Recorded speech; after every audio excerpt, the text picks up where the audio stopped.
வாழ்க்கையில நம்ம கத்துக்கிட்ட எந்த விஷயமா இருந்தாலும் சரி, எந்த அனுபவமா இருந்தாலும் சரி, கண்டிப்பா பயன்படும். 65 வயசுல வாழ்க்கையில நம்ம எவ்வளவு தோல்வி, நமக்கு எதுவுமே விளங்கல, திருமண வாழ்க்கை விளங்கல, எந்த தொழிலும் விளங்கல, அதனால நம்ம சூசைட் பண்ணிக்கலாம் அப்படின்னு நினைக்கிறேன். நம்மளுடைய அம்மாவுடைய சமையலை எங்கெல்லாம் பரப்ப முடியுமோ அங்கெல்லாம் பரப்பலாம் அப்படின்னு சொல்லிட்டு 65 வயசுல மனுஷன் முடிவு எடுக்கிறாங்க. அது மட்டும் இல்லாம 73 வயசுல ஒரு மனுஷன் நினைச்சா ஜெயிக்க முடியும் அப்படின்றத உலகம் ஃபுல்லா தெருவுக்கு தெருவு தன்னுடைய போட்டோ வச்சுட்டு போயிருக்காங்க. இதை விட என்னங்க வேணும்?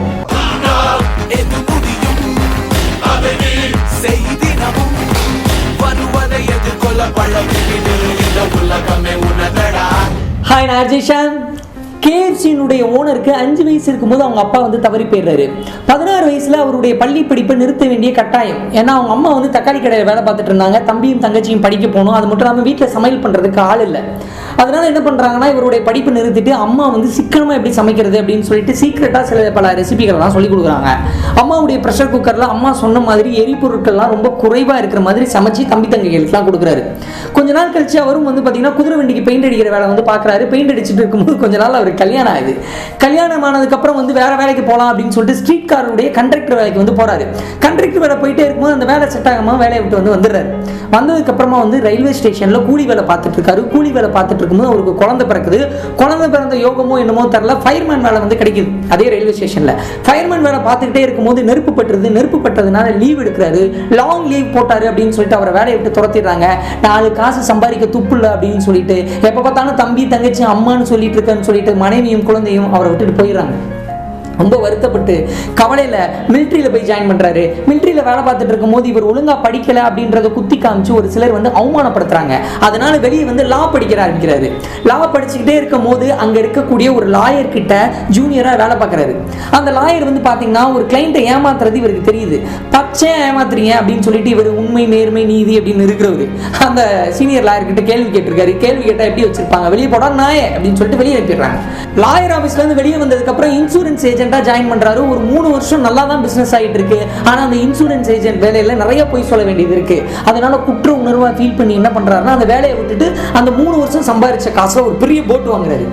அப்பாடா நம்ம வாழ்க்கை மாறப்போகுது அப்படின்னு சொல்லிட்டு அந்த போட் எடுத்துட்டு ஒரு ரிவர்ல இருந்து இன்னொரு ரிவருக்கு கூட்டிட்டு போய் விடுறது மக்களை. அதன் மூலியமா சம்பாதிக்கிறது. அந்த வேலை சூடு குடிச்சிட்டு இருக்கும்போது இவருக்கு தான் எங்கிருந்து தான் கெட்ட நேரம் வரும்போது தெரியல. டக்குன்னு என்ன ஆகுது அப்படின்னு பார்த்தீங்கன்னா ஹைவே வந்துடுது. அந்த ஏரியால ஹைவே வந்ததுனால யாருமே அந்த கப்பலில் போறதுக்கு ப்ரிஃபர் பண்ணல. கப்பலை விட மேலே ஈஸியாக போயிடலாம், வேகமாக போயிடலாம் அப்படின்னு சொல்லிட்டு அங்கே போக ஆரம்பிச்சிடறாங்க. அதனால அந்த போட்டை என்ன பண்றதுன்னு தெரியாம அந்த போட்டை வித்து அசிட்டலைன் லேம்ப் அப்படின்னு சொல்லிட்டு ஒரு லேம்பை உருவாக்குறாரு. லேம்பை உருவாக்கி ஒவ்வொரு இடங்களா போய் கொடுக்குறாரு. ஒவ்வொரு இடங்களா போய் கொடுக்கும்போது அந்த மார்க்கெட்டிங் அப்படின்ற ஒரு விஷயம் தெரிய ஆரம்பிக்குது. அந்த மார்க்கெட்டிங்கிற ஒரு விஷயம் தெரிஞ்சு அந்த அசிட்டலைன் லேம்ப் அப்படின்ற ஒரு பொருள் நிறைய விற்பனை ஆகும் போது எலக்ட்ரானிக் லேம்ப் வருது. அந்த லேம்ப் ரொம்ப செக்யூர்டா இருக்கு. அதை இஎம்ஐல கொடுக்குறாங்க ஒரு பெரிய கம்பெனி. அதனால இந்த அசிட்டலைன் லேம்ப் அப்படின்றது விற்கல.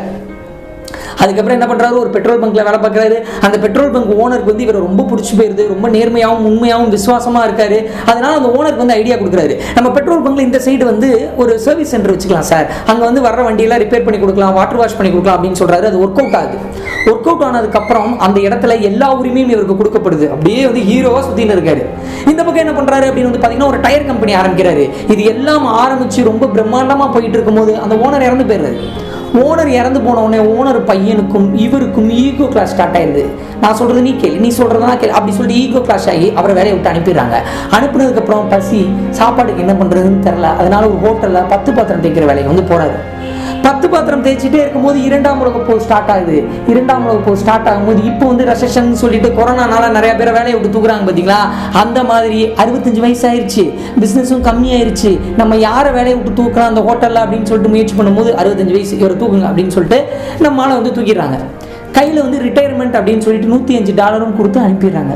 அந்த $105 65 வயசுல வாழ்க்கையில நம்ம எவ்வளவு தோல்வி, நமக்கு எதுவுமே விளங்கலை, திருமண வாழ்க்கை விளங்கலை, எந்த தொழிலும் விளங்கலை, அதனால நம்ம சூசைட் பண்ணிக்கலாம் அப்படின்னு நினைக்கிறேன்.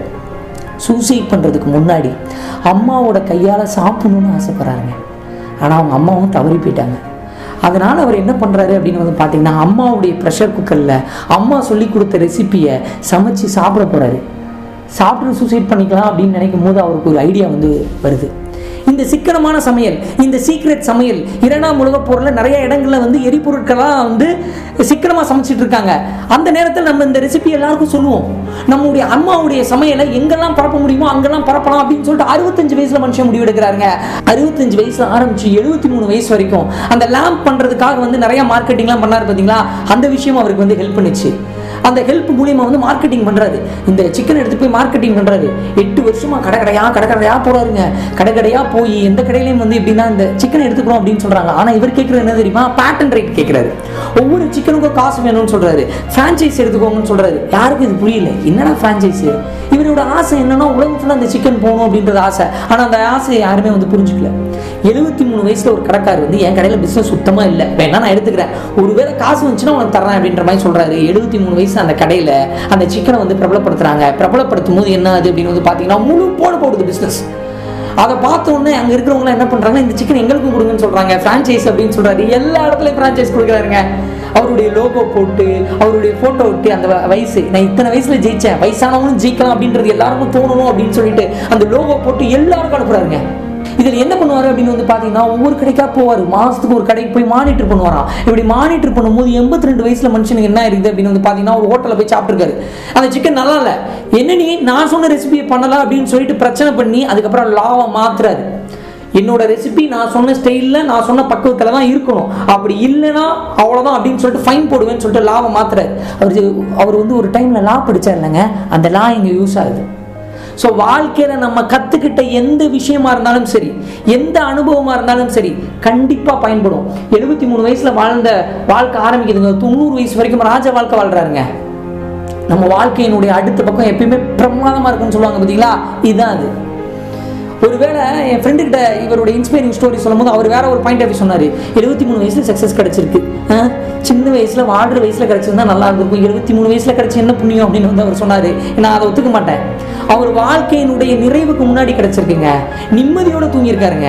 அந்த மொத்த தூக்கம் சொல்லுவாங்கல்ல, இறப்புன்னு சொல்லுவாங்க பார்த்தீங்களா, அப்ப நான் ஜெயிச்சிட்டேன் அப்படின்னு சொல்லிட்டு எல்லா தோல்விக்கும் ஒரு முற்றுப்புள்ளி வச்சுட்டு சந்தோஷமா தூங்கியிருக்காருங்க. அது மட்டும் இல்லாம 73 வயசுல ஒரு மனுஷன் நினைச்சா ஜெயிக்க முடியும் அப்படின்றத உலகம் ஃபுல்லா தெருவுக்கு தெருவு தன்னுடைய போட்டோ வச்சுட்டு போயிருக்காருங்க. இதை விட என்னங்க வேணும்?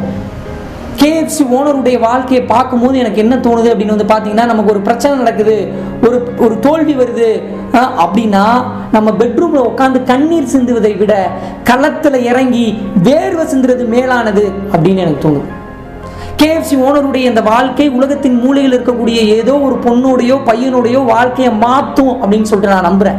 பிசினஸ்ல ஏதோ ஒரு தோல்வி பிரச்சனை, வேலையை விட்டு தூக்கிட்டாங்க அப்படின்னு சொல்லிட்டு புலம்பிட்டு இருக்கிற ஒரு இளைஞருக்கு இது ஒரு இன்ஸ்பிரேஷனா இருக்கும் அப்படின்னு சொல்லிட்டு நம்பி தான் இந்த வீடியோ நான் பண்ணேன். Thank you so much.